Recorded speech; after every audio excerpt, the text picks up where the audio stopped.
Selamat datang di Sapa Indonesia Malam. Saudara, desakan perbaikan tata kelola program makan bergizi gratis mengemuka pasca kasus beruntun siswa keracunan usai menyantap MBG. Dari data berbagai lembaga mengungkap, korban keracunan usai santap MBG mencapai angka 5.000 orang.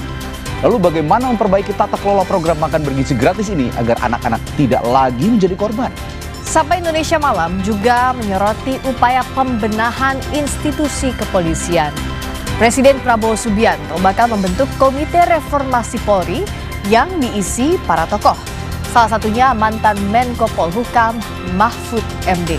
Di sisi lain, Kapolri juga membentuk tim transisi reformasi Polri yang beranggotakan para anggota polisi. Lalu harus mulai dari mana reformasi kepolisian? Inilah Sapa Indonesia Malam. Saya Friska Clarissa. Dan saya Radi Saputro. Kita mulai segera Sapa Indonesia Malam hari ini.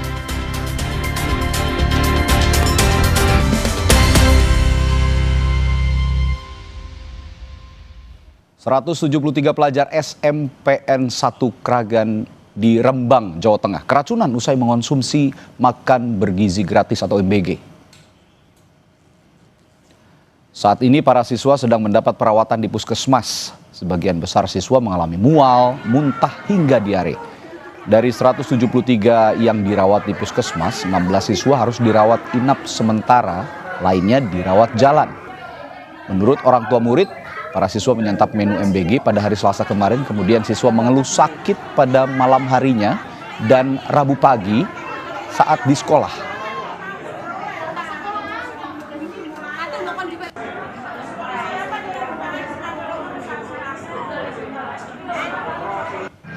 Gitu loh Pak, mikirku ya apa masuk angin atau gimana, nggak tahu kok saya ditelepon bunyinya SMP 1 Kragan kok lebih dari 200 lebih yang keracunan gitu loh Pak. Kasus siswa keracunan usai menyantap makan bergizi gratis kembali terjadi di Kabupaten Bandung Barat, Jawa Barat. Setidaknya ada 180 pelajar di Kecamatan Cipongkor keracunan usai menyantap MBG. Para pelajar yang mengalami keracunan berasal dari berbagai jenjang pendidikan mulai dari PAUD, sekolah dasar, sekolah menengah pertama hingga pelajar sekolah menengah atas. Para petugas medis bersama pihak sekolah sempat melakukan penanganan darurat di Gor Cipongkor. Sebelumnya, peristiwa keracunan MBG juga terjadi Senin kemarin. Setidaknya 3 hari terakhir, ratusan siswa mengalami keracunan MBG di wilayah Kecamatan Cipongkor, Bandung Barat. Sebagian orang tua siswa meminta agar program MBG dihentikan sementara.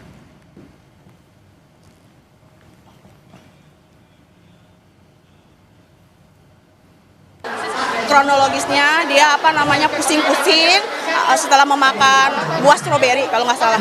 Harus ditutup aja. Aku gak setuju kalau diteruskan banyak korban. Anak saya udah 2 kali masuk ke sini. Dari rumah baik-baik saja, pulang dari sekolah muntah-muntah. Aku panik, harus ditutup aja. Kalau menurut saya pribadi sebagai orang tua murid, saya benar-benar lebih baik di stop. Kalaupun benar ada dana untuk anak sekolah yang bersih, kasih aja uangnya biar kami yang mengelola. Karena kami tahu yang terbaik untuk anak kami. Karena kenapa? Dari rumah anak sehat walafiat tiba-tiba ada konsul dari dokter, saya harus ke sini. Sedangkan saya tidak terima anak saya benar-benar kayak gitu. Menyusul terjadinya kasus keracunan pelajar usai menyantap MBG, personel Satreskrim Polres Cimahi langsung mendatangi lokasi Dapur Satuan Pelayanan Pemenuhan Gizi (SPPG).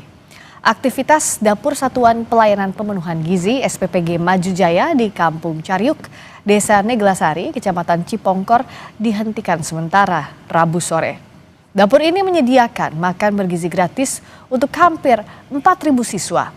Ribuan porsi makanan ini disalurkan untuk 30 sekolah yang ada di Kecamatan Cipongkor.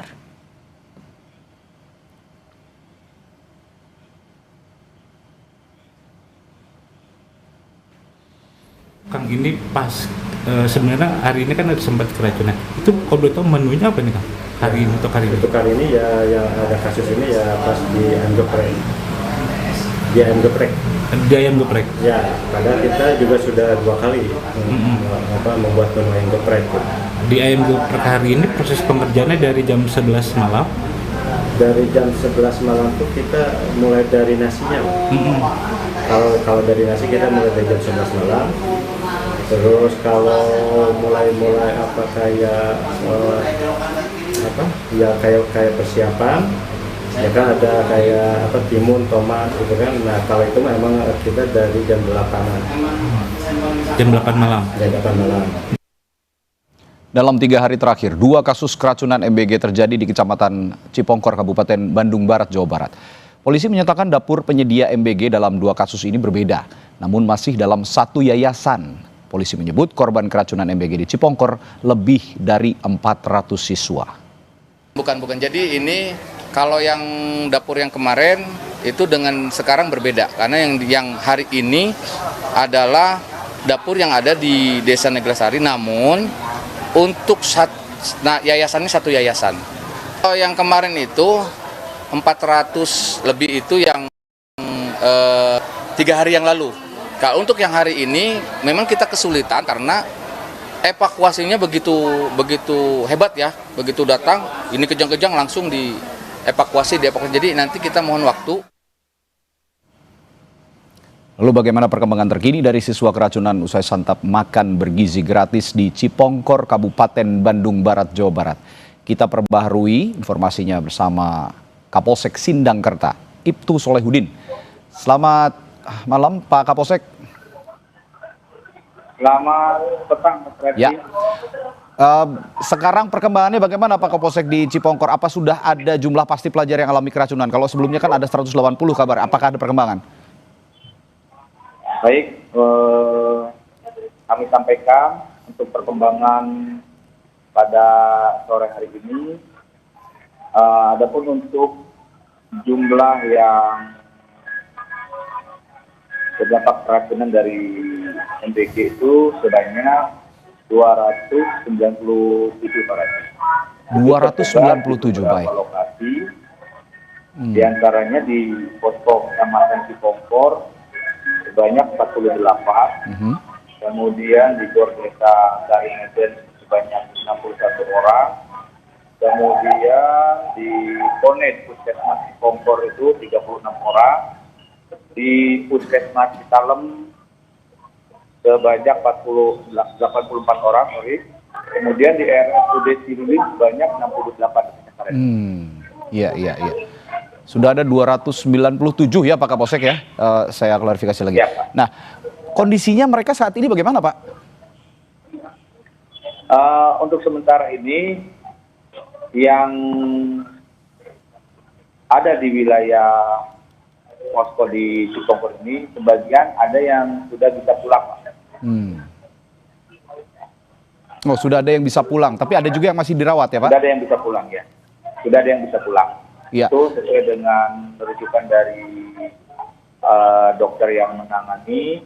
Ada juga sebagian yang sudah pulang. Oke. Nah, tadi kalau saya lihat visual di siang hari pada saat kita juga sedang live gitu ya di Kompas TV, saya melihat ada beberapa siswa yang bahkan kesulitan bernapas, ada juga yang muntah-muntah begitu, ada juga yang hampir tidak sadarkan diri. Nah, ini kondisinya sekarang masih ada yang seperti itu atau semua sudah membaik, Pak?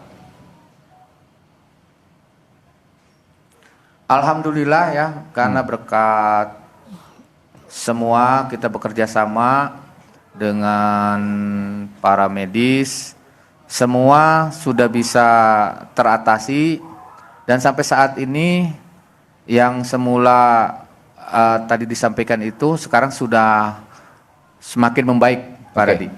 Ya, Pak, saya ingin tanya juga. Tadi Bapak juga menyatakan dalam berita pengantar bahwa sebenarnya ini bukan SPPG yang kemarin, tapi masih dalam satu yayasan, ya Pak ya? Betul ya? Betul, Pak. Ya. Nah, apakah sudah ada penelusuran atau penyelidikan? Betul namanya SPPG Maju Jaya ya Pak ya, di Kampung Cariuk ini ya. Nah, ini apakah sudah ada penelusuran ke mereka? Apa sih sebenarnya yang menyebabkan anak-anak ini keracunan mengonsumsi atau menyantap makanan MBG yang diproduksi atau dibuat oleh SPPG Maju Jaya ini? Baik, untuk sementara dari Dinas Kesehatan sudah melakukan pengambilan sampel baik dari makanan maupun dari muntahan yang dikeluarkan oleh siswa yang keracunan, dan kami masih menunggu dari hasil lab tersebut, Pak Radi. Oke. Ini masih menunggu lab, tapi tindak lanjut terhadap pertanggungjawaban terhadap peristiwa ini yang juga dilakukan oleh polisi kepada yayasan bagaimana? Apakah sudah diminta keterangan sekarang?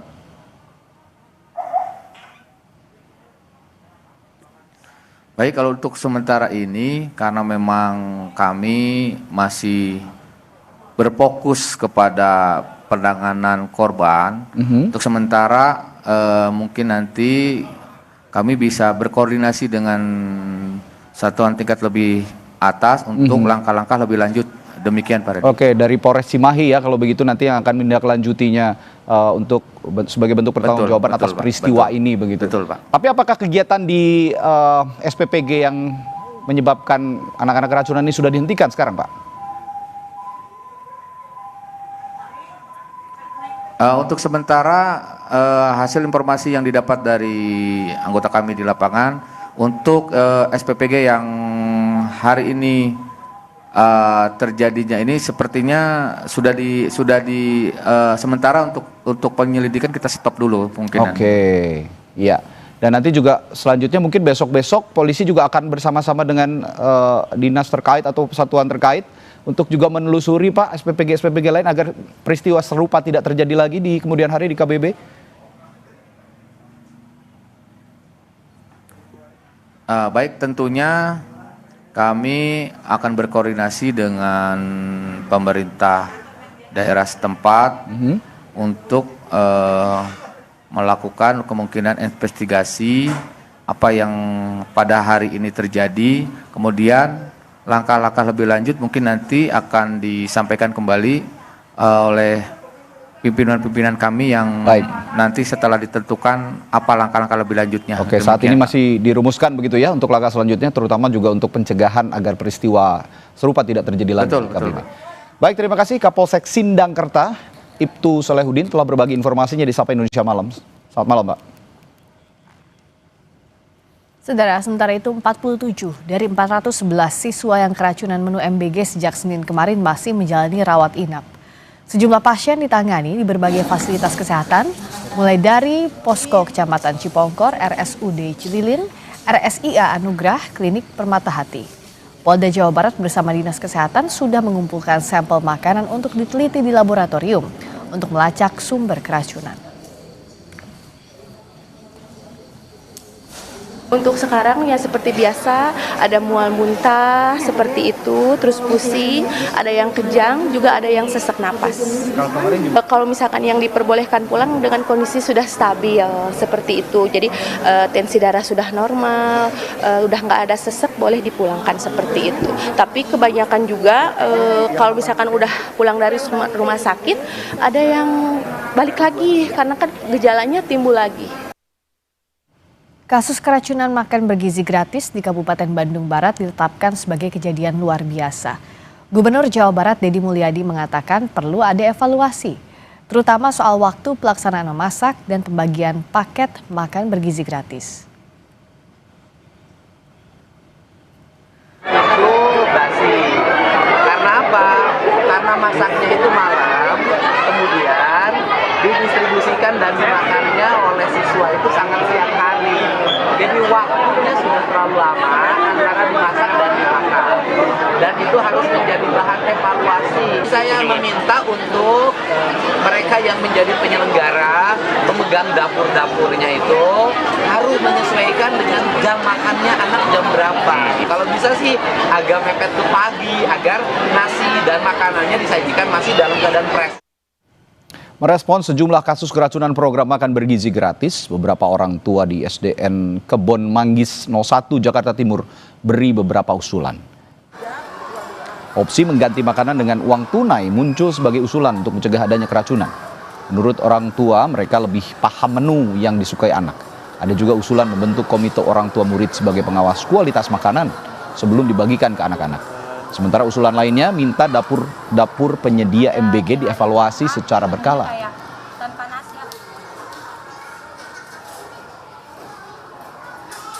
Saya sih setuju ya Kak, karena kalau untuk makanannya kadang tuh anak-anak kan untuk menunya kurang suka, jadi kadang banyak yang nggak habis gitu, atau anak-anak juga mengeluhkan kayak mama ini aku kurang suka gitu. Tapi kalau misalnya diberikan uang, mungkin kan kita lebih tahu ya, jadi menu-menu apa yang anak lebih suka di rumah gitu. Jadi kita orang tua ini bisa mengawal menu-menu yang datang per hari ini apa gitu, dilihat dari aroma, dari penampilan, layak nggak untuk dikonsumsi anak-anak gitu.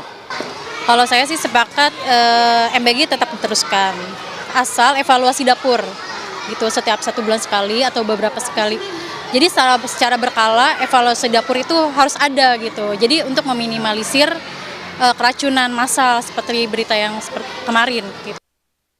Kita ke sorotan berikutnya, lebih dari 900 orang ditetapkan sebagai tersangka rusuh demo Agustus. Apa modus operandi dari para pelaku? Informasinya usai jeda di Sapa Indonesia Malam.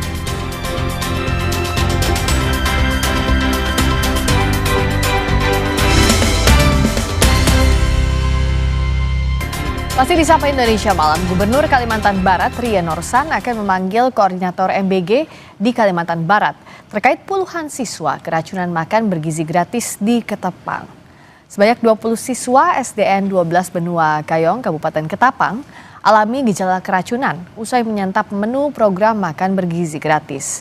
Menu makanan yang disediakan terdiri dari ikan file, sayur oseng, jeruk, tahu goreng, dan nasi putih. Menurut Gubernur Rian Norsan, terjadinya keracunan karena lemahnya koordinasi dalam pelaksanaan program makan bergizi gratis untuk anak sekolah. Gubernur menilai perlu ada 1 koordinator khusus yang ditunjuk pemerintah pusat di wilayah Kalbar agar penyelesaian kendala di lapangan bisa lebih cepat dan jelas. Kita harus koordinasi sama-sama. Tolong koordinator MBG itu merapatlah ke Pemda, kita diskusi sama-sama. Mungkin kalau ada hal yang mungkin tidak terselesaikan, kita selesaikan sama-sama. Tak peduli dari partai mana, dari apa, tidak peduli ya. Kita pokoknya untuk kepentingan masyarakat itu. Soalnya kalau ada apa-apa kita yang disasar masyarakat. Ya, di tengah maraknya kasus keracunan MBG, ada sebuah sekolah di Pamekasan, Jawa Timur yang memilih tidak mengikuti program makan bergizi gratis. Program atau sekolah ini menilai program makan bergizi gratis atau program makan mandiri maksud kami yang sudah berjalan, yang sudah dijalankan oleh sekolah lebih efektif dan sesuai dengan kebutuhan siswa. Pihak sekolah menjelaskan mereka telah memiliki program makan mandiri sejak 3 tahun lalu dengan iuran Rp5.000 per hari. Siswa mendapat menu beragam seperti ayam suwir, sop, sayur, buah-buahan, dan menu lainnya. Sekolah menolak program MBG karena banyak orang tua siswa meminta sekolah melanjutkan program makan mandiri. Mereka khawatir program MBG tidak sepenuhnya sesuai dengan kebutuhan siswa.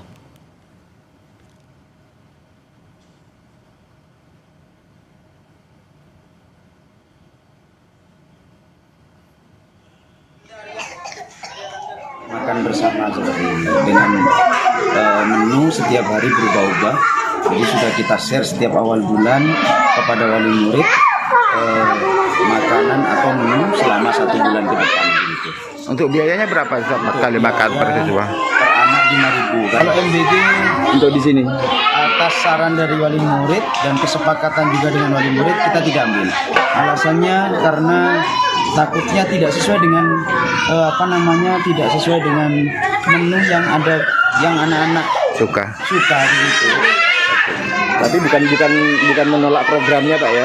Tidak menolak programnya, cuman karena kan yang lebih tahu anak-anak itu kan gurunya dengan orang tuanya.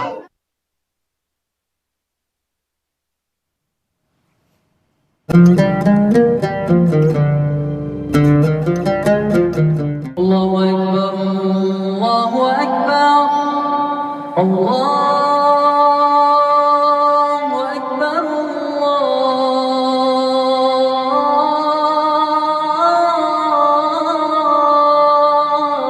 Allahu Akbar. Asyhadu an la ilaha illallah.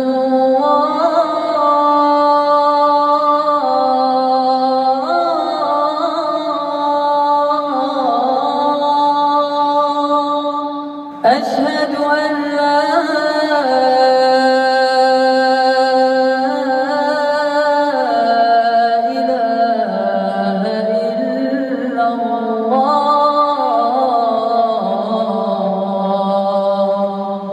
أشهد أن محمدا رسول الله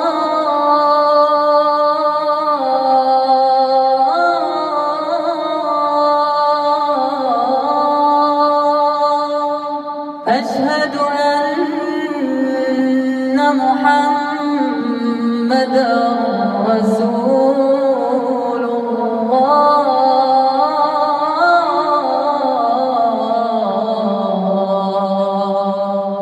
حي على الصلاة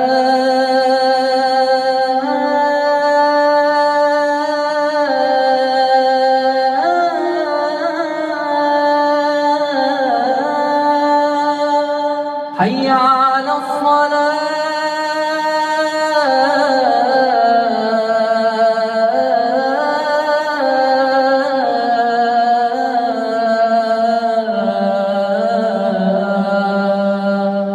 حي على الفلاح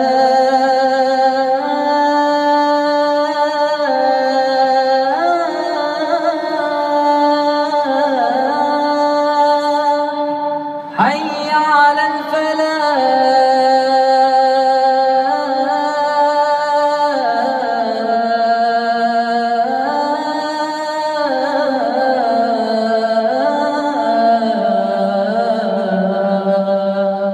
الله أكبر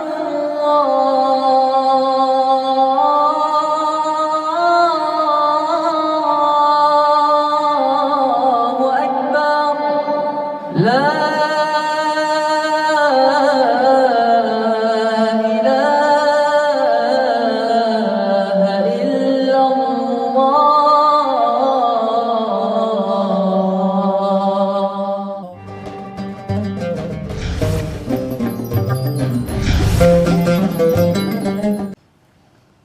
Selamat menunaikan ibadah sholat maghrib untuk Anda yang menjalankan di wilayah Jakarta dan sekitarnya. Kami lanjutkan sampai Indonesia Malam, Saudara.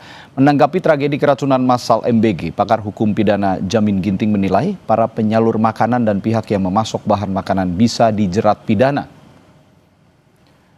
Jamin Ginting menilai terkait kasus keracunan massal bisa dijerat dengan pasal pidana unsur kelalaian yang dilakukan penyalur dan pemasok bahan makanan. Selain pidana, para pengelola MBG juga bisa dijerat dengan Undang-Undang Kesehatan hingga Undang-Undang Perlindungan Konsumen terkait distribusi makanan yang tidak sesuai standar kesehatan.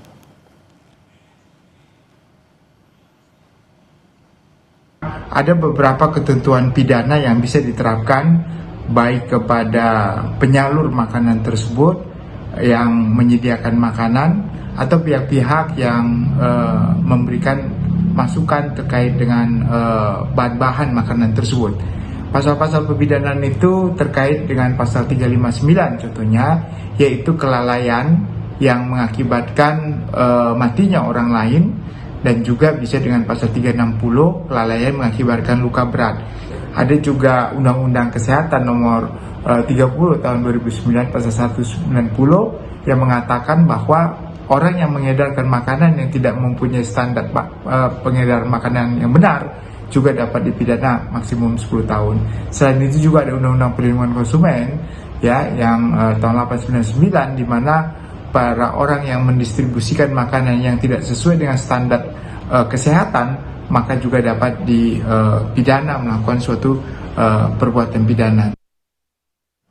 Salah satu dapur SPPG di Blora, Jawa Tengah memposting menu hariannya di media sosial sebagai bentuk transparansi kepada penerima manfaat. Dapur ini dinilai telah menerapkan sistem kerja sesuai standar operasional. Dapur SPPG Ngawen 1 sudah beroperasi sekitar 2 bulan dan melayani sebanyak 3.000 penerima manfaat. Pihak dapur berinovasi dengan memposting menu harian melalui media sosial sebelum didistribusikan ke penerima manfaat. Pengelola dapur berkomitmen untuk terus menjaga kualitas makanan dengan standar tinggi. Penerima manfaat juga bisa memesan menu makanan sesuai selera. Pada dasarnya untuk di SPPG ini sudah sesuai dengan SOP yang ada. Untuk menunya karena menu untuk di SPPG 1 juga sudah diflorkan di medsos ya. Mungkin untuk SPPG yang lain ya, bisa saling bekerja sama ya, maksudnya bisa membantu mencontoh mana yang baik bisa dicontoh. Kami menerima beberapa masukan dari Dinkes, karena alhamdulillah dapur kita sudah dikategorikan baik dari segi kesehatan dan kebersihannya. Cuman memang ada beberapa masukan, kayak mungkin untuk penambahan sabun di area cuci tangan, sama penambahan tisu. Dan kita juga sifatnya terbuka, apalagi kita punya akun sosial media. Jadi setiap hari menu kita selalu kita upload dan selalu kita update, supayanya masyarakat dan anak-anak tahu apa menu kita yang kita distribusikan pada hari itu. Rabu sore, Bareskrim Polri menyampaikan hasil penanganan pasca demo Agustus lalu, saudara. Dalam pernyataan persnya, Kabar Eskrim juga menyebutkan telah mengumpulkan sejumlah barang bukti saat demo rusuh Agustus lalu. Kabar Eskrim Polri Komjen Syahardiantono menyampaikan telah menetapkan dan menangkap 12 orang tersangka atas penjarahan di rumah Syahroni, mantan anggota DPR, 7 orang tersangka di rumah Eko Patrio yang juga mantan anggota DPR, dan 11 tersangka penjarahan di rumah Uya Kuya yang juga mantan anggota DPR. Sementara 14 orang tersangka penjarahan di rumah mantan Menteri Keuangan Sri Mulyani dan 8 tersangka penjara Nafa Urbah yang juga mantan anggota DPR. Kabar Eskrim juga menyampaikan modus operandi dari sejumlah pelaku perusakan dalam demo Agustus lalu. Hingga saat ini total tersangka yang ditetapkan Polri ada sebanyak 959 tersangka, 295 diantaranya adalah anak. Jumlah ini berdasarkan data yang telah dihimpun dari seluruh Polda yang menangani laporan polisi. Total 959 orang tersangka. Dengan rincian 664 tersangka dewasa dan 295 anak. Petani menggelar aksi demo memperingati Hari Tani di depan gedung DPR Senayan, Jakarta. Massa menuntut pemerintah menuntaskan masalah agraria. Massa menuntut pemerintah menuntaskan 24 masalah struktural agraria dan 9 langkah perbaikan. Massa juga membawa atribut yang biasa dipakai saat bertani seperti caping. Selain itu, hasil bumi seperti padi hingga jagung turut dibawa. Untuk mengamankan jalannya aksi diturunkan 8.000 lebih personel gabungan dari TNI, Polri, dan Pemprov DKI Jakarta.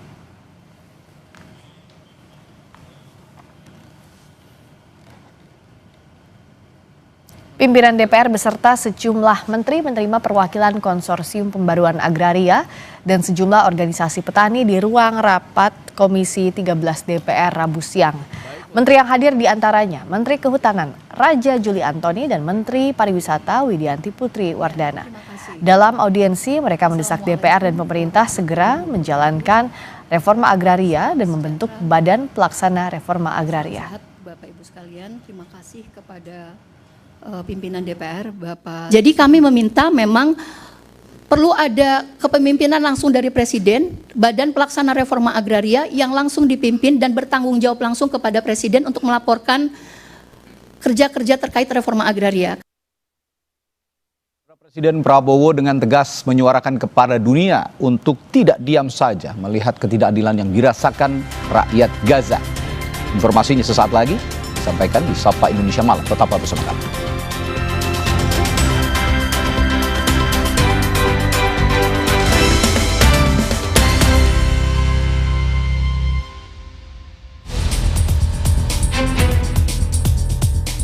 Today, we must never be silent while Palestinians are denied that same justice and legitimacy in this very hall.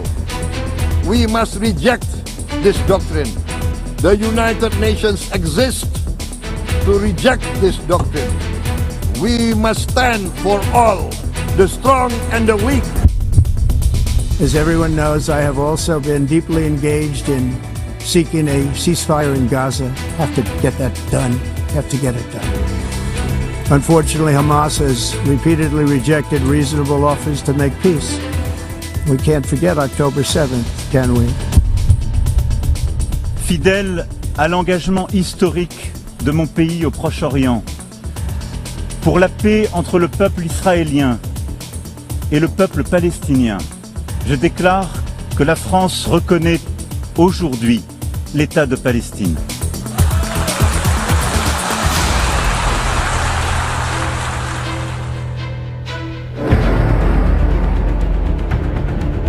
Setelah 11 tahun, Presiden RI kembali berpidato dalam sesi debat umum sidang Majelis Umum PBB di New York, Amerika Serikat. Presiden Prabowo mendapat urutan ketiga dalam urutan kepala negara yang menyampaikan pidato debatnya. Dalam pidatonya, Presiden Prabowo dengan tegas menyuarakan kepada dunia untuk tidak diam saja melihat ketidakadilan yang dirasakan rakyat Gaza. Ia juga menyinggung kemampuan dunia masa kini yang semestinya dapat menghentikan bencana kelaparan, kemiskinan, dan kerusakan lingkungan. Today, Indonesia is nearer than ever before to meeting the sustainable development goals of ending extreme poverty and hunger. Because years ago, this very chamber chose to listen and uphold social and economic justice. We will never forget. And today, we must never be silent while Palestinians are denied that same justice and legitimacy in this very hall. Excellencies, Thucydides warned, the strong do what they can, the weak suffer what they must. We must reject this doctrine. The United Nations exist to reject this doctrine. We must stand for all, the strong and the weak. Prabowo juga menyebut dunia membutuhkan PBB dalam mewujudkan perdamaian dunia. Dan Indonesia akan mendukung PBB untuk mewujudkannya dengan siap menurunkan pasukan perdamaian PBB. Prabowo menambahkan, Indonesia menjadi penyumbang terbesar pasukan perdamaian PBB dan siap menurunkan 20.000 putra-putri bangsa untuk membantu perdamaian dunia, termasuk di Gaza. Indonesia today is one of the largest contributors to United Peacekeeping Forces. We believe in the United Nations. We will continue to serve where peace needs guardians, not with just words, but with boots on the ground. If and when the United Nations Security Council and this great assembly decide Indonesia is prepared to deploy 20,000 or even more of our sons and daughters to help secure peace in Gaza or elsewhere, in Ukraine, in Sudan, in Libya, everywhere when the peace needs to be enforced, peace needs to be guarded, we are ready. Sebelum Presiden Prabowo, Presiden Amerika Serikat Donald Trump memulai pidatonya dan turut menyinggung upaya gencatan senjata dalam perseteruan di Gaza. Ia mengkritik keras pengakuan negara-negara anggota PBB atas negara Palestina. Dirinya mengecam bahwa pengakuan itu sebagai hadiah bagi Hamas. As everyone knows, I have also been deeply engaged in seeking a ceasefire in Gaza. Have to get that done. Have to get it done. Unfortunately, Hamas has repeatedly rejected reasonable offers to make peace. We can't forget October 7th, can we? Now, as if to encourage continued conflict, some of this body is seeking to unilaterally recognize a Palestinian state. The rewards would be too great for Hamas terrorists for their atrocities. This would be a reward for these horrible atrocities, including October 7th, even while they refuse to release the hostages or accept a ceasefire. Di sela-sela acara sidang umum PBB, Presiden Prabowo menghadiri multilateral meeting on the Middle East atas undangan langsung Presiden Amerika Serikat Donald Trump. Pertemuan terbatas itu juga turut mengundang sejumlah negara yang dipandang memiliki pengaruh besar dan kontribusi nyata dalam upaya perdamaian kawasan di Timur Tengah. Dalam kesempatan itu, Presiden Prabowo mendapat pujian dari Presiden Trump. Trump menilai pidato Prabowo penuh ketegasan dan energi, bahkan menyebut gaya komunikasinya mampu menggugah perhatian para pemimpin dunia. Very important meeting. It's going to be a meeting with great leaders from a very important part of our planet, the Middle East, and we want to end the war in Gaza. We're going to end it. We're going to end it. Maybe we can end it right now. But they're respected all over the world. They're respected by me in the Oval Office. I can tell you that they're respected by the United States, and we're here to see if we can, and I think we'll be able to do it. This is the group that can do it. More than any other group in the world, this is the group that can do it. So it's an honor, King, to be with you, and we appreciate it. To me, the job you've done is incredible, so I appreciate it. Thank you. Well, Mr. President, if you don't mind, on behalf of Sejumlah negara memberikan pengakuan terhadap Palestina sebagai negara berdaulat. Salah satunya datang dari Presiden Prancis Emmanuel Macron saat berpidato di forum pertemuan tingkat tinggi PBB yang membahas solusi dua negara. Sebanyak 193 negara atau 75% negara anggota PBB sudah mengakui negara Palestina.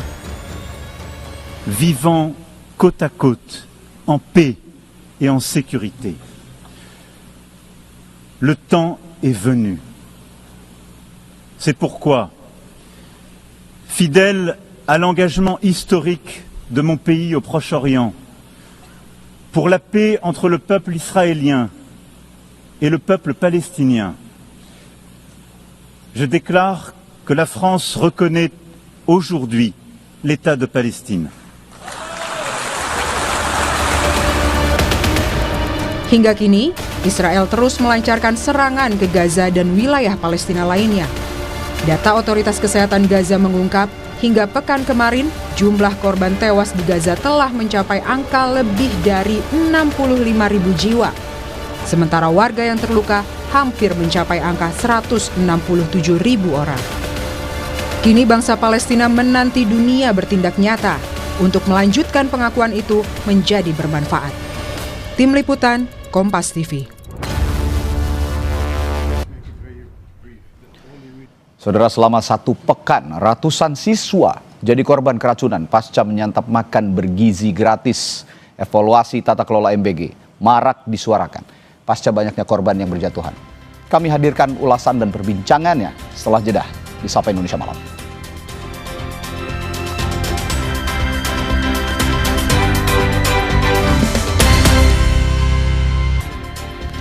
Kasus keracunan makan bergizi gratis marak dalam sepekan terakhir.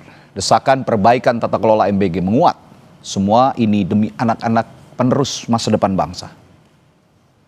Bisa dipanasin gitu ya kalau misalnya berulang ya. Tata kelola program makan bergizi gratis atau MBG menjadi sorotan. Dalam sepekan terakhir, ratusan siswa di sejumlah daerah keracunan makanan yang seharusnya ditujukan untuk meningkatkan asupan gizi mereka. Yang terbaru di Cipongkor, Kabupaten Bandung Barat, Jawa Barat, sebanyak 180 siswa dari SMK Karya Perjuangan dan MTS Manarul Huda harus dirawat setelah mengalami gejala keracunan usai menyantap MBG pada pagi hari. Orang tua siswa meminta program MBG dihentikan sementara setelah sehari sebelumnya kasus keracunan juga terjadi di Cipongkor, Bandung Barat. Harus ditutup aja. Aku gak setuju kalau diteruskan banyak korban. Anak saya udah 2 kali masuk ke sini. Dari rumah baik-baik saja, pulang dari sekolah muntah-muntah. Aku panik, harus ditutup aja. Jadi sebagai orang tua murid, saya benar-benar lebih baik di stop. Kalaupun benar ada dana untuk anak sekolah yang bersih, kasih aja uangnya biar kami yang mengelola. Karena kami tahu yang terbaik untuk anak kami. Karena kenapa? Dari rumah anak sehat walafiat, tiba-tiba ada konsul dari dokter, saya harus ke sini. Sedangkan saya tidak terima anak saya benar-benar kayak gitu. Kalau benar-benar pemerintah peduli sama masyarakat, tolong himbaukan masyarakat kecil dan dari bawah menengah ke atas, tidak semua mampu. Untuk rumah sakit itu butuh biaya, Bu. Pulang pergi, belum yang punya ongkos, punya bensin, belum tentu. Jadi tolong untuk Bapak KDM semua yang di atas, Bapak Prabowo, Gibran, semua tolong banget. Untuk Bapak KDM, Pak Dedi, tolong banget usahain kalau bisa tutup. Padahal sehari sebelumnya 393 siswa mengalami keracunan massal usai menyantap MBG. Atas kasus ini Bupati Bandung Barat JJ Rici Ismail langsung menetapkan status kejadian luar biasa. Tadi siang saya sana tuh 364 siswa. Namun sampai 4:30 ini ada peningkatan menjadi 393 korban. Jadi kami dari Pemda menetapkan ini sebagai kejadian luar biasa seperti itu. Ya karena ini korban sudah begitu banyak dan juga rata-rata memiliki gejala yang sama dalam kurun waktu 24 jam. Untuk kita berlakukan KLB supaya penanganannya lebih cepat dan juga lebih menyeluruh seperti itu. Di pekan ini kasus keracunan siswa usai menyantap MBG juga terjadi di Ketapang, Kalimantan Barat dengan korban 20 siswa.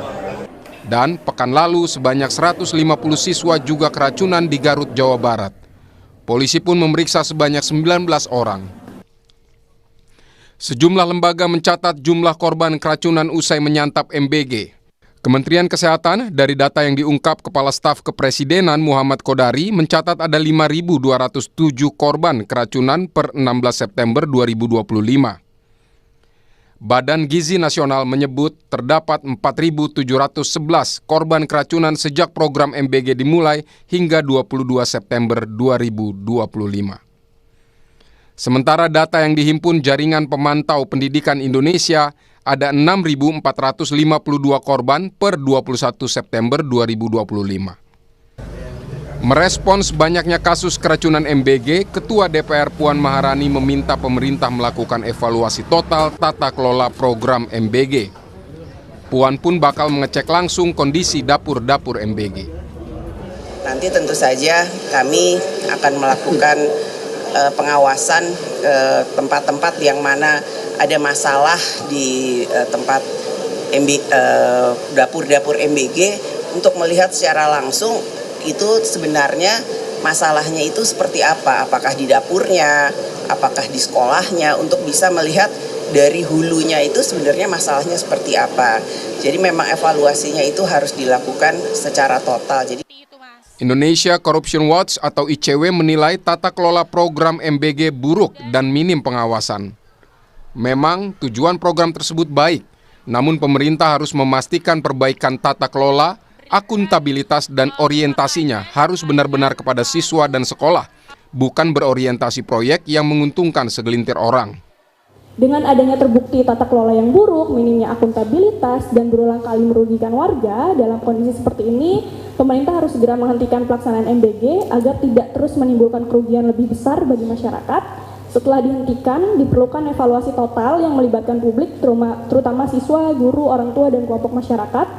Dan evaluasi ini penting untuk memastikan kembali jika memang MBG ini akan dilanjutkan dengan perencanaan yang lebih matang, mekanisme dan pengawasan yang independen, transparansi dan akuntabilitas anggaran, serta memastikan memang program ini benar-benar berorientasi pada kebutuhan warga, bukan kepentingan politik atau ekonomi elit. Kepala Badan Gizi Nasional Dadan Hindayana menyebut Presiden Prabowo Subianto berencana mengumpulkan seluruh mitra MBG usai lawatan dari New York, Amerika Serikat. Hal ini dilakukan untuk memastikan program MBG dapat terlaksana sebaik-baiknya. Nanti aku komunikasi setelah beliau sudah selesai. Infonya mau mengumpulkan mitra juga ya Pak? Mitra. Ya ada keinginan pulang dari New York untuk berkumpul dengan seluruh mitra agar bisa melaksanakan program ini dengan sebaik-baik. Terkait dengan banyaknya kasus keracunan yang dialami siswa setelah menyantap makan bergizi gratis, pemerintah melalui Mensesnek Prasetyo Hadi meminta maaf kepada masyarakat. Pemerintah berjanji melakukan perbaikan agar peristiwa keracunan tak terulang lagi. Pertama-tama tentunya kami atas nama pemerintah dan mewakili Badan Gizi Nasional memohon maaf karena telah terjadi kembali beberapa kasus di beberapa daerah yang tentu saja itu bukan sesuatu yang kita harapkan dan bukan suatu kesengajaan. Nah, namun demikian tentu saja ini menjadi bahan evaluasi dan catatan. Kami telah berkoordinasi dengan PGN termasuk dengan pemerintah daerah untuk yang pertama adalah memastikan bahwa seluruh yang terdampak harus mendapatkan penanganan secepat mungkin dan sebaik-baiknya.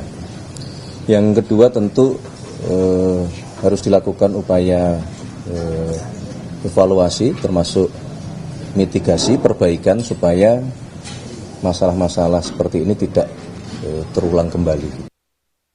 Tak ada yang meragukan niat mulia pemerintah menjalankan program makan bergizi gratis untuk mengatasi masalah gizi anak-anak Indonesia. Namun evaluasi untuk memperbaiki tata kelola harus serius dilakukan agar tidak ada anak-anak yang menjadi korban keracunan makan bergizi gratis. Tim Liputan, Kompas TV.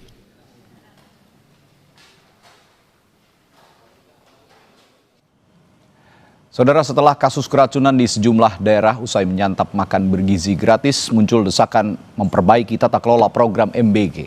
Lalu apa yang harus dilakukan? Kita akan bahas bersama Wakil Kepala Badan Gizi Nasional, Sony Sanjaya, yang bergabung melalui sambungan virtual. Ada juga pakar gizi dari Institut Pertanian Bogor, Ali Komsan, dan juga anggota Komisi 9 DPR RI dari fraksi Partai Kebangkitan Bangsa, Zainul Munasihin, yang telah hadir di studio. Selamat malam, Pak Zainul. Selamat malam. Saya juga akan sapa Pak Sony dan juga Pak Ali. Selamat malam. Selamat malam. Baik. Saya ke Pak Sony dulu kalau gitu. Pak Sony, ini jumlah keracunan yang nggak sedikit dan sudah berlangsung cukup lama ya. Artinya cukup lama sejak dari awal penetapan program MBG ini sudah juga ada banyak kasus. Bahkan yang dirilis tadi oleh KSP sudah ada sekitar 5.000. Bagaimana pertanggungjawaban BGN sejauh ini, Pak Sony? Ya, terima kasih. Data tersebut memang kami himpun dari sejak program MBG ini dilaksanakan pada tanggal 6 Januari. Dan data tersebut terus kami evaluasi, seperti ketika kejadian kemarin terakhir di Banggai dan di Kabupaten Bandung Barat. Yang kami lakukan adalah kami melakukan evaluasi dengan mengumpulkan para kepala regional, kepala koordinator wilayah, kemudian para kepala SPPG, bahkan dengan mitranya langsung Zoom meeting. Kami eksplor permasalahannya ada di mana, dan sengaja kami buka itu kepada seluruh KSPPG untuk menjadikan pembelajaran. Dan yang kedua juga kami juga melakukan program pelatihan-pelatihan bagi seluruh penjamah makanan. Memang belum semuanya, karena bertahap. Sekarang dengan adanya 9.084 SPPG, tentu tidak bisa serentak dilakukan dan dilakukan bertahap. Dan itu biasanya dilakukan setiap hari Sabtu dan Minggu ketika operasional MBG tidak dilaksanakan. Nah itu tadi Anda langsung melakukan evaluasi dan berkoordinasi mulai dari koordinator sampai ke tingkat SPPG juga sudah berkomunikasi. Hasilnya bagaimana Pak? Di mana letak kesalahannya ternyata? Bervariasi ya, bervariasi. Biasanya begitu kejadian kami langsung bertanya menunya apa. Misalkan menunya mie-nya beli di mana. Nah, kami ekspor sampai ke sana. Menunya apa? Ayam kecap. Ayamnya dimulai dimasaknya jam berapa? Dimulai dimasak jam berapa? Belinya di mana? Bahkan ketika belinya dari suppliernya langsung kami telepon. Dipotongnya itu ayam jam berapa? Ketika diantar apakah fresh atau tidak? Nah itu terus kami lakukan, dan hasil evaluasi ini kami juga buka kepada seluruh KSPPG agar mereka itu ikut memonitor. Ya, jangan sampai kejadian di daerah sana seperti itu, jangan sampai di sini seperti ini. Dan selain itu referensi juga kami kirim terus melalui sekarang kan sudah ada grup-grup WA. Bahkan saya setiap hari itu berkomunikasi dengan seluruh KSPPG dengan 9.084 secara japri yang menggunakan fasilitas broadcast dan lain-lain. Pak Sony, karena kejadiannya sudah masif, ini publik juga akhirnya pengen tahu juga nih. Sebenarnya koordinator wilayah sampai SPPG ini siapa saja sih orang-orangnya? Apakah mereka yang punya pengalaman pengetahuan gizi yang cukup, lalu juga pengetahuan memasak yang cukup, cara memasak, dan juga supaya tidak basi, tidak masih laik lah untuk dikonsumsi besok harinya. Ini siapa saja sih orang-orangnya sebenarnya? Yang pertama adalah kepala SPPG. Kepala SPPG itu adalah seluruh lulusan program sarjana penggerak pembangunan Indonesia. Oke. Yang batch 1 itu dididik bahkan sampai 7 bulan, batch 2 4 bulan, itu mereka dibekali dengan manajerial dan lebih fokus kepada bagaimana program MBG ini dilaksanakan. Itu diajari mereka ya, mengenali, bahkan pada saat pelatihan yang kedua yaitu program pelatihan penjamah makanan, mereka diajari bagaimana cara menangani apabila menunya itu ikan. Ikan itu cara penanganannya seperti apa, daging ayam itu tidak boleh berada pada suhu yang terbuka atau suhu ruangan itu tidak boleh berapa lama, itu diberikan pelatihan. Ya, berarti ini bukan orang-orang yang asal memasak begitu ya, bukan orang-orang yang juga asal mengolah makanan. Berarti mereka yang sudah mengerti cara mengolah makanan, lalu mengukur gizinya juga untuk para anak ini. Saya ke Pak Zainul dulu kalau begitu. Ya meskipun kata Pak Sony tadi ini bukan orang sembarangan, katanya ada ahli gizi juga, lulusan-lulusan yang baik. Gitu. Ahli gizi itu semuanya sarjana ya, ahli gizi. Betul. Tapi kenapa masih terjadi? Kalau saya melihat simpelnya begini aja Pak Zainul. Setiap sekolah itu ada kantin. Sebelum ada MBG mereka juga mengonsumsi makanan-makanan itu di kantin. Sepertinya tidak ada kasus semasif ini begitu. Saya tanya ke Pak Zainul, ini kalau dari DPR pengawasannya gimana? Ya, kami di DPR selalu berkoordinasi dengan BGN ya, setiap kali ada kejadian. Dan kita dalam RDP juga selalu mengingatkan, sebenarnya bukan hanya soal pasca kejadian ya, tapi lebih ke mitigasi. Jadi antisipasi jangan sampai ini terjadi kasus ini. Nah, cuman saya melihat begini Bang. Jadi melonjaknya kasus keracunan yang terjadi di beberapa SPBG itu berkorelasi atau berbanding lurus dengan meningkatnya jumlah dapur. Gitu ya. Lonjakannya itu sama dengan, nanti semakin banyak dapur yang beroperasi, semakin besar jumlah tingkat keracunan yang terjadi di SPBG. Ini kami melihatnya ini problemnya adalah karena problem keserentakan. Di mana-mana yang problem keserentakan itu pasti akan berimplikasi, punya resiko tinggi munculnya yang sifatnya negatif-negatif termasuk. Sederhananya keserentakan ini bagaimana kalau dijelaskan kepada publik? Jadi gini, pada awal-awal kita RDP dengan BGN, 1 tahun sampai dengan 2025 ini kan kita hanya 5.000 dapur sebenarnya targetnya. Tapi kemudian dalam perkembangan karena Pak Presiden ingin ada percepatan, itu diminta untuk percepatan sampai 30.000 dapur. Gitu. Sekarang tadi datanya dari Pak Sony kan sudah 9.000 dapur yang beroperasi hari ini. Berarti kan sudah ada peningkatan hampir 100% dari target awal yang 5.000 dapur gitu. Nah, otomatis dengan peningkatan jumlah dapur yang ada ini yang sangat drastis itu pasti akan menimbulkan resiko. Kenapa? Karena itu terkait dengan soal standar dapur. Nah, mengejar target maka otomatis dapur-dapur yang kita lihat kemarin ada banyak juga temuan yang sebetulnya belum layak untuk operasional, dipaksa untuk operasional, gitu. Belum layaknya itu di mana? Misalnya peralatan dapurnya, kemudian luasan dapurnya, kemudian ruang produksinya, termasuk sanitasi. Ya, itu beberapa yang kita temukan. Ternyata memang beberapa dapur itu memang oleh BGN, mohon maaf Pak Sony ya, oleh BGN diizinkan beroperasi, sementara standar kelayakannya masih belum.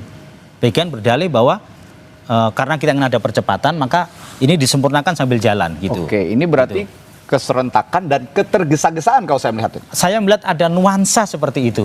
Ada nuansa seperti tapi saya begini, saya disclaimer dulu ya. Jumlah keracunan itu kan tadi Pak Sony menyampaikan 5.000 korban ya, yang ini. Dengan sekarang 9.000 dapur yang beroperasi, itu berarti 1 bulan ada 0,5 miliar porsi yang dibagikan ke masyarakat, penerima manfaat. Saya mengatakan bahwa kalau kita mau berpikir objektif dan proporsional, berarti 0,5 miliar itu kan kalau dibandingkan dengan 5.000, ya kan, kecil kan. Walaupun kita tidak nggak boleh mentoleransi karena kan satu nyawa itu tetap sangat berharga gitu. Apalagi anak-anak. Ya, apalagi untuk anak-anak ya. Nah, kita sih mendorong sebetulnya bahwa bagaimana keserentakan ini tetap mengantisipasi dan juga memitigasi terjadinya potensi dapur-dapur yang bermasalah. Dengan cara apa? Ya, kualitas dapurnya diperbaiki, ya kan? Kemudian quality kontrolnya harus diperbaiki, gitu. Nah, selama ini saya melihat BGN belum punya, menurut saya loh ya Pak Sony ya, belum punya skema bagaimana memitigasi agar SPBG itu, dapur-dapur itu betul-betul clear mulai dari bahan baku masuk, kemudian proses proses produksinya, sampai kemudian pemorsian, sampai dengan distribusinya. Ya.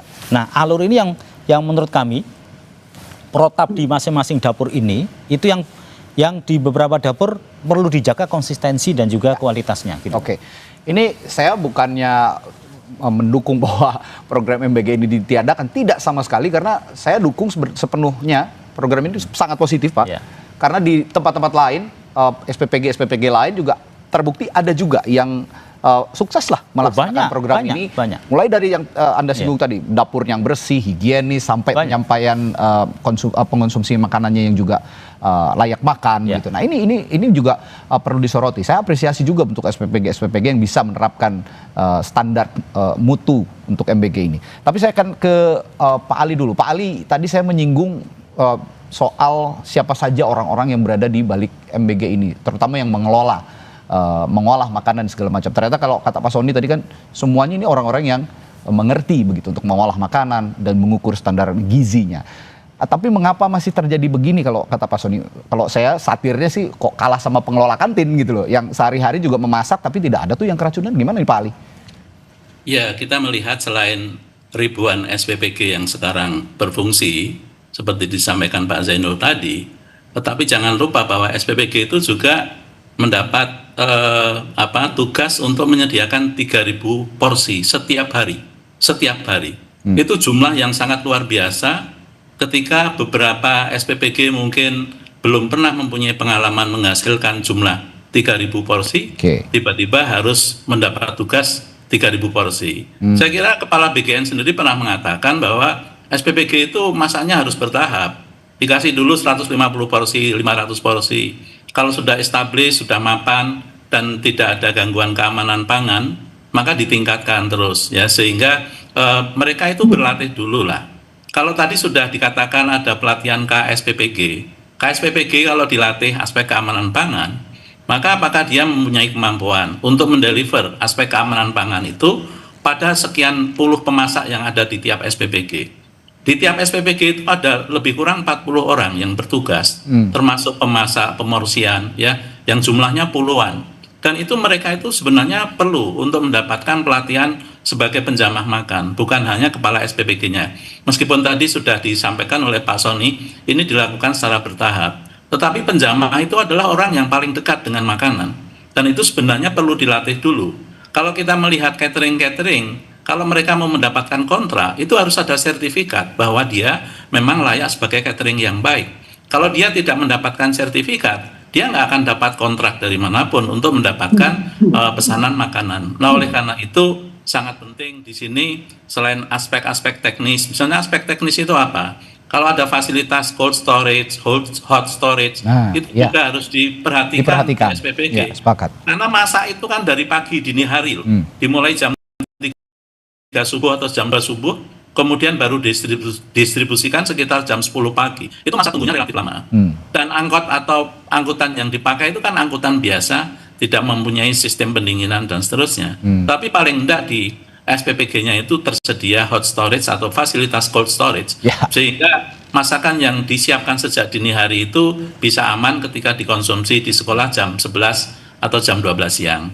Begitu. Kalau saya perhatikan penjelasannya Pak Ali dan juga Pak Zainul tadi, ini masalahnya di mass production yang belum siap dikelola oleh masing-masing SPPG. Nah, kalau saya lihat misalnya di convenience store gitu, banyak kok makanan-makanan beku, misalnya makanan-makanan yang sudah jadi tapi dibekukan atau didinginkan. Ini masih layak dikonsumsi ketika dihangatkan begitu. Nah, ini contoh kecil saja. Pak Sony bagaimana menjawab hal ini, Pak? Ya, saya menyambut apa yang tadi disampaikan oleh Pak Ali, betul Pak. 47 relawan yang ada di dapur itu memang kami berikan pelatihan. Kalau yang tadi saya sampaikan kepala SPPG itu diberikan pelatihan pada saat mereka sedang berada dalam pendidikan dalam program SPPI, Sarjana Penggerak Pembangunan Indonesia. Jadi sebelum ditugaskan sebagai kepala SPPG mereka sudah dibekali itu. Nah, ketika kepala SPPG sudah berada di dalam SPPG dan bergabung dengan 47 relawan, 47 relawan tersebut juga semuanya diberikan pelatihan penjamah makan. Dengaran narasumber-narasumber yang kami libatkan ada Kepala Dinas Kesehatan, Kepala Dinas Lingkungan Hidup, dari Balai POM, dari ahli gizi, dari ahli hukum lingkungan, ahli kesehatan lingkungan. Itu kami undang mereka sebagai narasumber. Nah, kemudian memang betul apa yang tadi disampaikan oleh Pak Jainul bahwa ada faktor yang tiba-tiba melayani 3.000 orang, kan? Nah, terhadap ini kami sudah berikan arahan kepada seluruh SPPG yang akan beroperasi tidak langsung mengejar target melayani 3.000, tetapi secara bertahap. 500 dulu. Nah, setelah dikuasai 500 dan tidak ada masalah, boleh meningkatkan. Ajukan menjadi 1.000, ajukan 1.500, ajukan 2.000, ini bertahap. Nah, dengan banyaknya SPPG, nah kami melihat ada beberapa yang kadang-kadang ingin lebih. Nah, ingin lebih cepat seperti yang kemarin terjadi di Bandung Barat melayani 3.499 dalam waktu 1 bulan.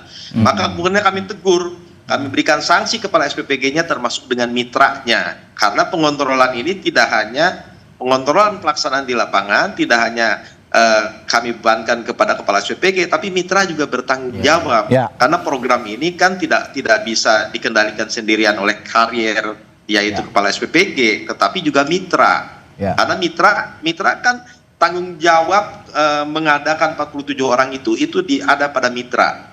Sedangkan pengelolaan kegiatan itu pada kepala SPPG. Nah, ini harus berkolaborasi.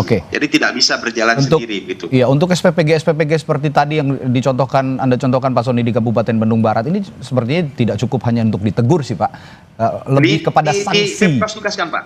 Ya, daripada sanksi kalau bisa dia diganti saja SPPG-nya, diganti dengan mitra yang lain supaya ya clear gitu. Mereka karena di Kabupaten Bandung Barat ini baru kemarin, sekarang kejadian lagi gitu. Itu yang mengejutkan kita semua begitu. Kenapa tidak ada langkah preventif sebelumnya ketika baru sehari kemudian ada kejadian kembali. Nah, saya ingin juga menyinggung soal dapur yang higienis Pak Sony. Kemarin Bupati Bandung Barat juga menyinggung ada 85 dapur sebenarnya yang tidak sesuai standar, dan ada suara juga dari para kepala daerah nih agar supaya mereka juga sebenarnya dilibatkan lah, karena saya melihat juga sejak awal sepertinya tidak ada pelibatan pemerintah daerah dalam penyaluran program MBG ini. Nah, kedepannya bagaimana untuk juga berkoordinasi seperti yang dikeluhkan juga oleh Gubernur Kalbar yang meminta adanya koordinator daerah untuk bertanggung jawab terhadap pelaksanaan program MBG ini. Apakah itu bisa direalisasikan? Nanti saya akan tanya kepada Pak Sony setelah jeda Pak. Di Sapa Indonesia Malam, tetap bersama kami.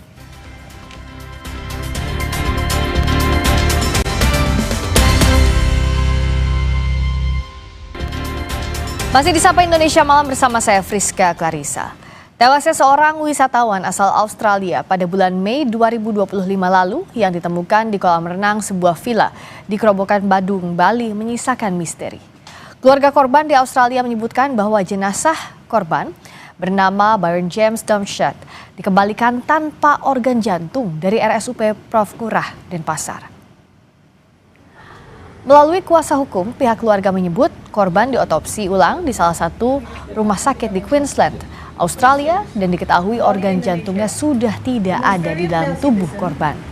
Selanjutnya, keluarga korban mempertanyakan pihak RSUP Prof. Ngurah Denpasar selaku rumah sakit yang melakukan otopsi awal namun belum mendapatkan penjelasan.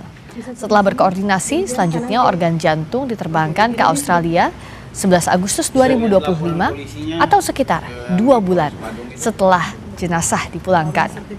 Pihak keluarga menyerahkan persoalan ini ke Polres Badung, Bali. Autopsy report and letter from Asia Pacific Medical Center. Jantungnya ketahuan hilang itu ketika badannya Byron itu dibawa ke Australia, dilakukan otopsi juga oleh pihak Australia, dokter di Australia, dan ketika detik-detik mau dimakamkan, disampaikan hasil otopsinya, belum keluar hasil otopsinya, disampaikan bahwa ternyata ada bagian tubuh yang hilang. Bagian tubuh yang hilang itu jantungnya. Nah, setelah itu pihak keluarga korban minta klarifikasi terkait pertanyaan keluarga dan pertanyaan melalui kami yang sudah bersurat melalui kuasa hukumnya terkait apa alasannya, apa dasar hukumnya, kenapa harus dilakukan otopsi lanjutan, kenapa juga tidak minta persetujuan ke keluarga korban, itu belum dibalas, belum dijawab baik secara tertulis maupun secara langsung. Kalau dari keluarga sih menyerahkan sepenuhnya ke Polres Badung ya. Rumah Sakit Umum Pusat Prof. Ngurah Denpasar, Bali membantah ada unsur kesengajaan terkait jantung jenazah warga Australia yang tertinggal. Pihak rumah sakit mengklaim jika organ jantung lama dikembalikan karena pemeriksaan patologi. Pihak rumah sakit mengklaim pemeriksaan patologi membutuhkan waktu cukup lama, sekitar 1 bulan, karena diperlukan akurasi dan ketelitian dalam analisis. Rumah sakit juga membantah tudingan adanya praktik pencurian dan jual beli organ. Sebelumnya, permintaan otopsi terhadap jenazah Byron James Darmstadt diminta oleh Polsek Kuta Utara. Memang ini kan perlu proses lama pemeriksaan ini. Jadi jenazah beliau duluan disusul setelah ada pemeriksaan jantungnya komplit baru disusulkan. Jadi karena hal ini disebabkan karena waktu lebih panjang diperlukan untuk memproses jantung yang bersangkutan untuk bisa mencapai syarat untuk dilakukan pemeriksaan patologi. Jadi hal maksud yang lain, jadi saya tegaskan, saya mewakili rumah sakit Prof. Murah bahwa isu pencurian organ yang beredar tidak benar. Saudara, Rabu sore, Bareskrim Polri menyampaikan hasil penanganan pasca demo Agustus lalu. Dalam pernyataan persnya, Kabareskrim juga menyebutkan telah mengumpulkan sejumlah barang bukti saat demo rusuh Agustus lalu. Kabareskrim Polri Komjen Syahardiantono menyampaikan telah menetapkan dan menangkap 12 orang tersangka atas penjarahan di rumah Saroni, 7 orang tersangka di rumah Eko Patrio, dan 11 tersangka penjarahan di rumah Uya Kuya, sementara 14 orang tersangka penjarahan rumah Sri Mulyani dan 8 tersangka penjara rumah Nafa Urbah. Kabareskrim juga menyampaikan modus operandi dari sejumlah pelaku perusakan dalam demo Agustus lalu. Hingga saat ini total tersangka yang ditetapkan Polri 959 tersangka, 295 diantaranya adalah anak. Jumlah ini berdasarkan data yang dihimpun dari seluruh Polda yang menangani laporan polisi. Kabupaten Blitar. Total 959 orang tersangka. Dengan rincian 664 tersangka dewasa dan 295 anak. Reformasi institusi Polri menjadi tuntutan masyarakat. Merespons tuntutan tersebut, Presiden Prabowo akan membentuk Komite Reformasi Polri. Sedangkan Kapolri telah membentuk Tim Transformasi Reformasi Polri. Sesaat lagi di Sapa Indonesia Malam.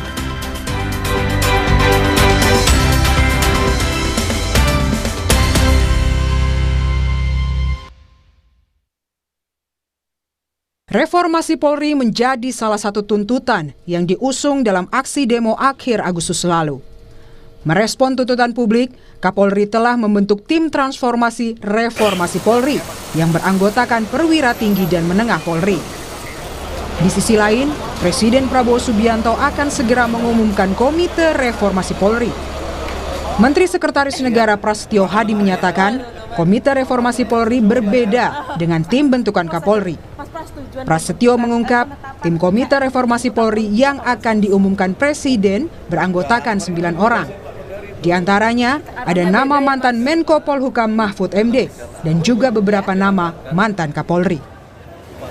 Berarti berbeda ya Pak, tim di internal dengan yang dibentuk oleh pemerintah nanti? Iya kan semangatnya sebenarnya sama ya, tapi kemudian kan di internal kepolisian juga perlu kita apresiasi, kita membentuk tim reformasi.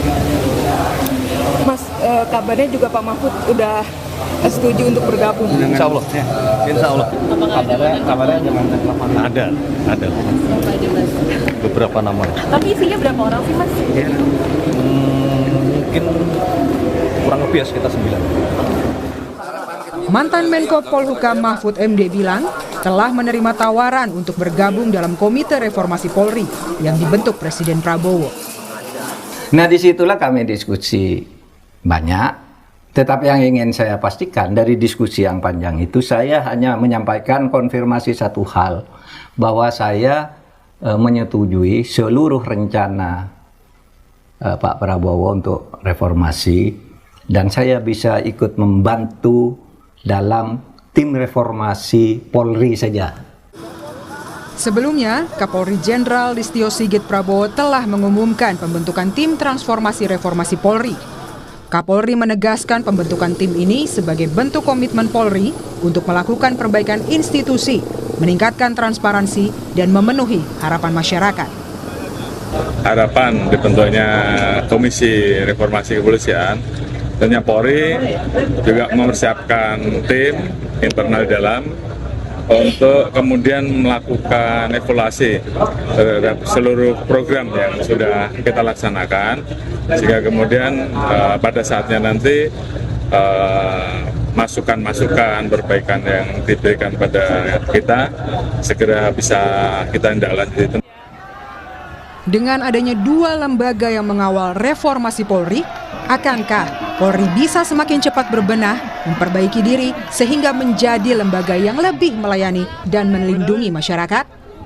Tim Liputan, Kompas TV. Dikawal dua lembaga atau dua tim, akankah proses reformasi Polri bisa berjalan lebih cepat dan lebih baik? Kita ulas bersama anggota Komisi 3 DPR RI Rudianto Lalo dan pengamat kepolisian Bambang Rukminto. Selamat malam Pak Lalo, juga Mas Bambang. Selamat malam. Malam. Dengan adanya dua tim ini, DPR bagaimana mendesak bahwa tim ini harus bekerja dengan maksimal?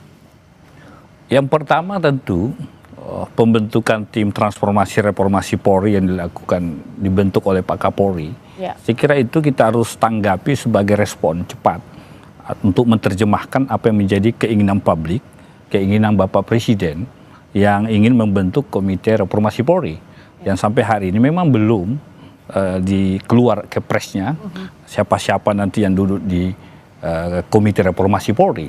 Kalau ditanya bagaimana nantinya, ini kan yang dibentuk Pak Kapolri kan internal ya, diisi oleh tidak akan tumpang tindih dengan yang dibentuk Presiden. Sementara Presiden tentunya akan pasti membentuk orang luar ya, ya di luar kepolisian.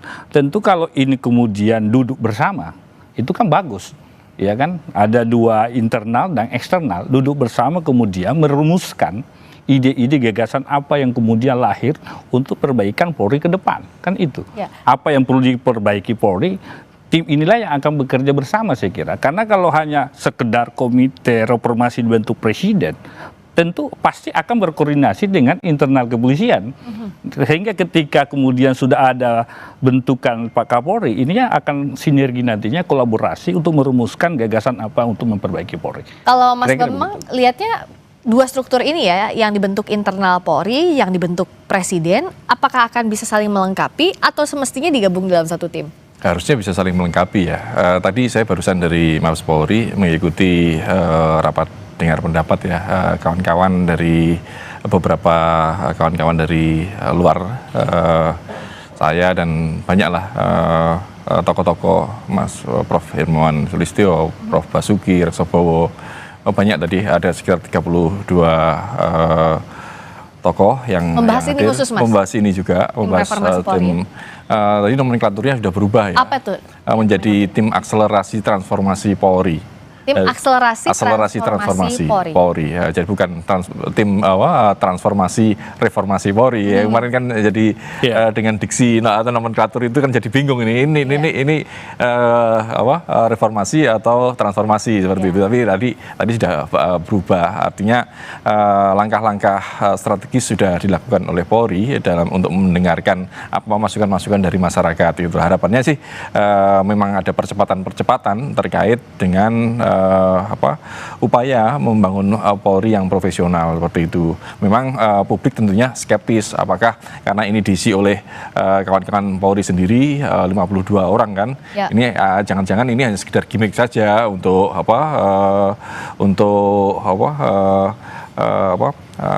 keluar dari desakan publik seperti itu kan, karena selama ini yang terjadi seperti itu. Makanya tadi juga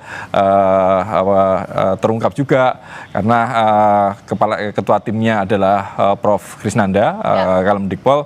Beliau kan pensiun 3 bulan ini. Saya sampaikan juga jangan-jangan ini 3 bulan selesai kan, seperti itu kan. Jangan sampai seperti itu juga karena problem harus benar-benar beres gitu. Dan yang ini bukan sebagai upaya pencitraan, tapi benar-benar membangun atau melakukan transformasi yang lebih substansial seperti itu. Yang substansialnya tuh apa kalau dari DPR yang harus dikejar oleh tim ini? Saya kira kan kalau bicara 3 hal struktural udah bagus ya kan, semua sudah diatur, misalkan pada hal penegakan hukum kan, instrumental pun juga begitu, doktrin aturan sudah bagus.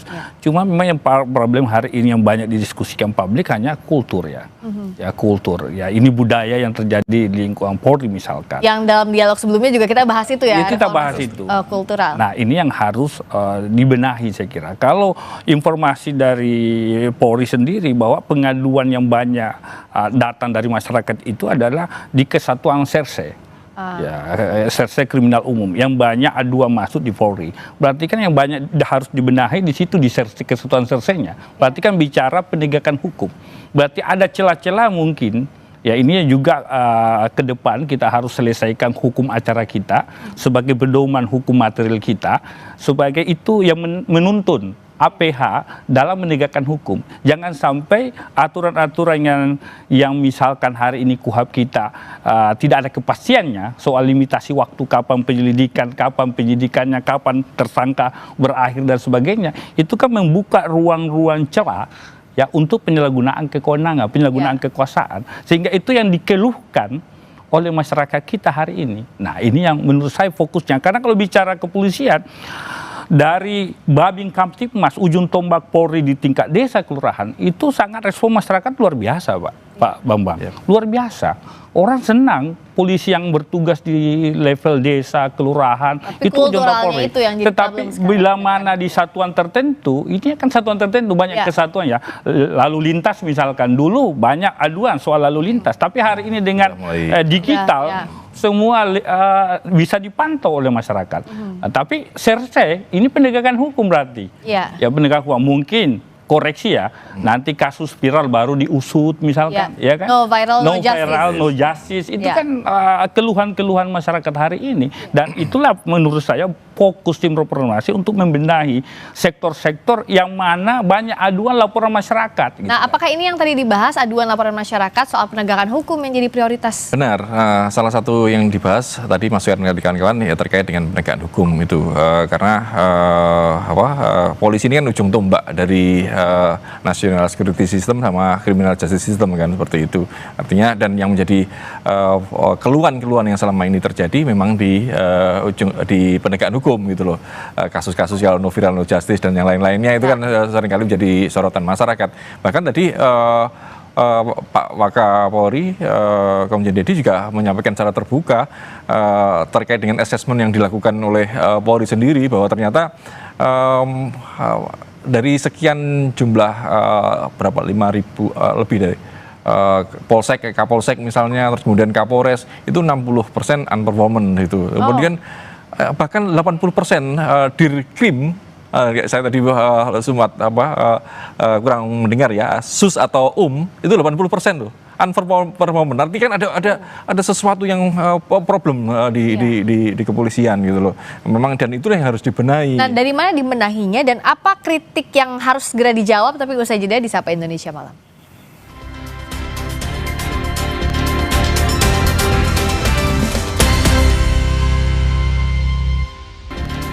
Masih membahas soal dikawal dua lembaga atau dua tim, akankah proses reformasi Polri bisa berjalan lebih cepat dan lebih baik? Kita masih mengulasnya bersama anggota Komisi 3 DPR RI Rudianto Lalo dan pengamat kepolisian Bambang Rukminto. Jadi dengan data tadi ya yang Mas Bambang sampaikan, itu apa yang harus dilakukan? Langkah taktisnya lah, secara normatifnya kan kita sudah tahu ya apa yang jadi problem. Taktisnya gimana? Saya kira pengawasan paling utama. Ya, pengawasan internal, pengawasan eksternal terhadap polisi ya, oknum ya, yang misalkan rekam jejak, dapat pengaduan, laporan, itu harus menjadi bahan masukan bagi pimpinan untuk memberi reward and punishment. Kalau ada oknum polisi banyak laporan misalkan dari masyarakat, harusnya jangan diberi tempat gitu kan, jangan diberi ruang di institusi kepolisian. Begitupun sebaliknya, kalau ada polisi yang berprestasi karena misalkan dia tidak kenal pimpinan-pimpinan, justru polisi seperti ini yang harus diberi ruang untuk menempati pos-pos penting di kepolisian. Artinya meritokrasinya harusnya jalan. Ya, benar, meritokrasi, terus kemudian sistem pendidikan itu harus semuanya harus dibenahi. Dan tadi reward and punishment, karena selama ini karena meritokrasi tidak berjalan, karena reward punishmentnya juga tidak jalan gitu loh. Dan seperti yang disampaikan Pak Rudi tadi, kontrol pengawasan itu penting Makanya kalau selama ini mengapa itu terjadi ya kontrol pengawasannya lemah gitu loh. Makanya dengan adanya tim reformasi yang dibentuk Presiden, harapannya ini bisa mendorong ini. Ini ada kendala apa sih Polri kok tidak bisa melakukan itu seperti itu kan. Artinya kalau ada dorongan dari pemerintah, dari Presiden, ini akan agak akselerasi ini ada gitu loh. Tanpa ada itu ya masyarakat akan mengungkap lagi pesimis. Nah, kalau dari bayangan DPR, nanti saya akan tanya juga ke Mas Bambang. Tapi sebenarnya idealnya bagaimana? Apakah dari internal kasih problemnya apa aja lalu diselesaikan dengan tim reformasi yang dibentuk Presiden, atau justru temuan dari tim reformasi Presiden yang terdiri dari eksternal ini yang kasih catatan untuk internal? Ya, semua saya kira bisa, mau eksternal mau internal, kalau muaranya tujuannya untuk perbaikan institusi Polri, saya kira semua harus terbuka untuk menerima itu. Karena niatnya adalah perbaikan. Kami di Komisi 3 DPR selalu rapat dengar pendapat dengan mitra kepolisian karena adanya aduan masyarakat tentang misalkan proses penegakan hukum yang misalkan tebang pilih, penegakan hukum yang misalkan bermasalah gitu kan. Nah, karena dua masyarakat itu kita sampaikan bahwa betul-betul Polri harus menindak tegas apabila misalkan oknum-oknum melakukan yang melanggar hukum. Jangan ada kesan impunitas, jangan kesan melindungi anggota, supaya betul-betul ada disiplin di situ. Ya, pendisiplinan terhadap anggota yang melanggar misalkan. Karena kapan dilindungi, maka kesan akan itu tadi persepsi masyarakat citranya akan buruk. Ya, karena citra kepercayaan publik itu yang jadi taruhannya. Kalau Mas Bambang soal konsep tadi gimana? Apakah kritik ini dari eksternal dulu, tim reformasi yang dibentuk Presiden dulu, atau ada semacam inventaris apa saja yang jadi masalah dari internal? Ya, pembentukan tim transformasi oleh transformasi Polri ini salah satunya untuk menginventarisir problem di kepolisian. Tadi juga sempat dibahas apa problem-problem, apakah ada tekanan-tekanan politik sehingga reward and punishment tidak jalan seperti itu. Itu kan juga perlu, tidak mungkin Polri sendiri untuk menyelesaikannya. Makanya eksternal ini penting sekali untuk mendorong, untuk mendukung perbaikan di Polri gitu, seperti itu. Kalau terakhir dari DPR, apa yang ingin didorong segera dari tim ini? Ya, kami berharap karena ini menjadi keinginan publik, keinginan Bapak Presiden dan Kapolri itu sudah menindaklanjuti. Kita berharap tim akselerasi transformasi Polri ini bergerak cepat, memetakan apa persoalan, apa akar masalahnya, lalu kemudian menindaklanjuti di lapangan. Yang pasti tidak sekedar bentuk-bentuk tim, tetapi actionnya di lapangan itu yang penting. Yang utama adalah, menurut hemat saya, reward and punishment itu harus jalan. Polisi yang berprestasi harus diberi tempat dan ruang. Polisi yang melanggar hukum misalkan, banyak aduan, banyak laporan, jangan diberi tempat. Nah, kalau itu jalan, saya kira polisi akan disegani dan dihormati. Mindset pola pikir harus dirubah, bahwa polisi tidak bicara tentang kekuasaan eksklusif, tetapi tentang pelayanan. Kembali yang didudukan dalam konstitusi kita. Tugas polisi melayani, melindungi, mengayomi masyarakat, menjaga, memelihara keamanan dan ketertiban. Kuncinya itu. Dan jangan sampai jadi omon-omon aja, karena momennya sudah ada, jangan sampai lewat begitu saja. Momentumnya jangan lewat terus. Ya, baik. Terima kasih Mas Bambang, terima kasih juga Pak Rudianto Lalu sudah hadir di Sapa Indonesia Malam. Dan saudara, perbincangan kita jadi akhir dari Sapa Indonesia Malam kali ini. Kami ingatkan Anda agar jangan lupa cukupi kebutuhan air mineral Anda setiap hari dan rasakan kesejukannya. Saya Friska Clarissa bersama rekan saya Radhi Saputro pamit undur diri. Terima kasih. Sampai jumpa. Silakan diminum.